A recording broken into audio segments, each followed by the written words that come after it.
영화 스티브 잡스에서는 컴퓨터 기술을 책임졌던 워즈니악이 잡스에 대한 불만을 쏟아내는 장면이 있습니다. What do you do? You're not an engineer. You're not a designer. You can't put a hammer to a nail. I built the circuit board. The graphical interface was stolen. So how come 10 times in a day 이 불만의 잡스는 자신이 연주자가 아닌 지휘자라 말하죠. 물론 연출일 수 있겠지만 잡스 창작 본질을 잘 짚어내는 장면입니다. 워즈니악 말대로 잡스는 직접 연주하지 않았습니다. 그는 엔지니어도 디자이너도 아니었죠. 하지만 잡스는 지휘할 줄 알았습니다. 그렇다면 창의성 있게 잘 지휘하는 사람은 어떤 특징을 지닐까요? 신경과학자 안드레아센은 창의적인 사람은 관계를 인식하고 무언가를 연상하고 연결짓고 독창적인 방식으로 보는 능력이 남들보다 뛰어나다고 말합니다. 그렇다면 잘 연결하려면 어떻게 해야 할까요? 그러려면 추상화를 할 줄 알아야 합니다. 추상화는 아이디어를 연결하기 쉬운 상태로 만드는 중간 단계입니다. 추상화 과정을 거친 아이디어는 원래 있던 맥락에 벗어나 새로운 연결을 만들 수 있게 되죠. 추상화라 말하니 어렵게 느껴지지만 사실 간단합니다. 일상에서 누구나 사용하죠. 추상화는 간단히 말해 공통점을 찾아 엮는 걸 말합니다. 예를 들어 사과를 자세히 보면 생김새가 저마다 다릅니다.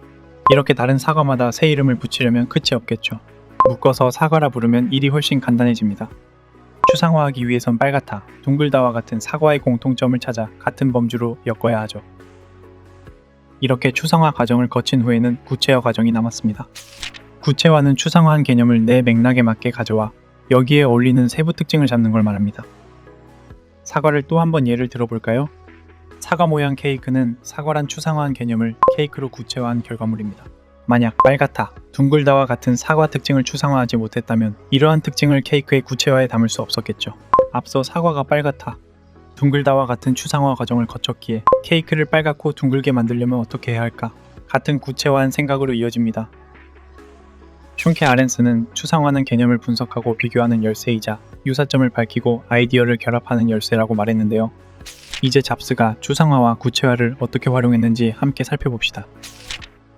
2006년 삼성과 애플 소송 분쟁으로 인해 아이폰 연구개발 초기 단계가 대중에게 공개된 적이 있습니다.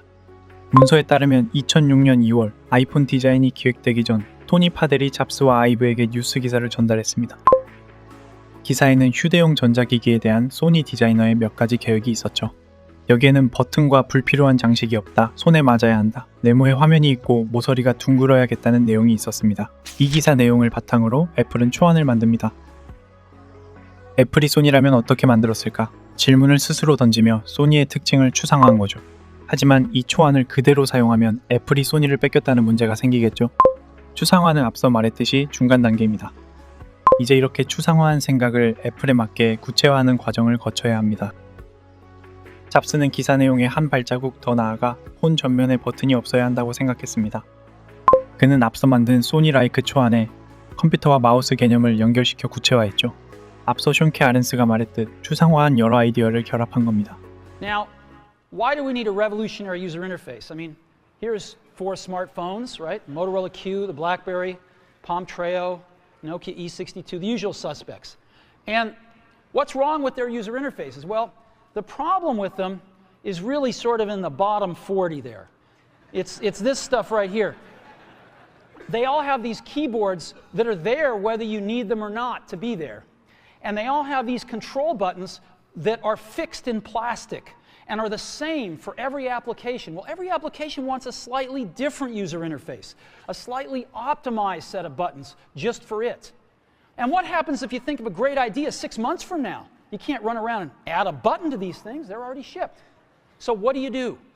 It doesn't work because the buttons and the controls can't change. They can't change for each application, and they can't change down the road if you think of another great idea you want to add to this product. Well, how do you solve this? It turns out we have solved it. We solved it in computers 20 years ago. We solved it with a bitmap screen that could display anything we want, put any user interface up, and a pointing device. We solved it with the mouse, right? We solved this problem. So how are we going to take this to a mobile device? Well, what we're going to do is get rid of all these buttons and just make a giant screen. A giant screen. 이렇게 애플다운 단순한 UI의 폰이 만들어집니다. 이처럼 아이디어를 창의적으로 연결시키는 사람은 추상화라는 중간 과정을 거칩니다. 이들은 먼저 추상화 과정을 통해 단순하게 만들죠. 이후 구체화 과정을 통해 맥락에 맞는 특이성을 다시 만들어냅니다. 그렇다면 잡스는 창의력을 어떻게 보았을까요? 이에 대한 잡스의 생각을 바탕으로 이번 콘텐츠를 마무리하도록 하겠습니다. 창의력이란 이것과 저것을 연결할 줄 아는 능력에 불과하다. 창의적인 사람들에게 대체 어떻게 한 것이냐고 묻는다면 그들은 조금 겸연쩍어 할 것이다. 실제로 어떻게 한 것이 아니라 그저 무언가를 보았을 뿐이기 때문이다.